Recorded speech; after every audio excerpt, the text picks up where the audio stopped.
એનલિસ્ટનું મુખ્ય ઉદ્દેશ્ય શું છે? ઇલેક્ટ્રોનિક સંસાધનો પૂરા પાડવા. એનલિસ્ટનું પૂર્ણ સ્વરૂપ શું છે? National library and information service infrastructure for scholarly content. N LIST કઈ સંસ્થા દ્વારા અમલમાં મુકાયું છે? એનલિસ્ટ ઇમ્પ્લિમેન્ટ દ્વારા. એનલિસ્ટ કયા વર્ષથી કાર્યરત છે? 2010 થી. એનલિસ્ટનો લાભ કોણ લઈ શકે છે? માન્ય કોલેજો અને તેમની લાઇબ્રેરીઓ. એનલિસ્ટ હેઠળ કયા પ્રકારની સામગ્રી ઉપલબ્ધ છે?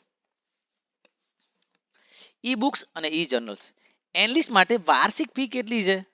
5,900. એનલિસ્ટ નો હેતુ શું છે? નોલેજ રિસોર્સની સુગમતા વધારવી. એનલિસ્ટનો ઉપયોગ કોણ કરી શકે છે? વિદ્યાર્થીઓ અને શિક્ષકો. એનલિસ્ટના માધ્યમથી કેટલાય પ્રકાશકો સાથે સહયોગ છે. તેમાં એકનું નામ જણાવો. Oxford university press. એનલિસ્ટ કઈ સાઇટ પરથી ઉપલબ્ધ છે? ઇમ્પ્લિમેન્ટ.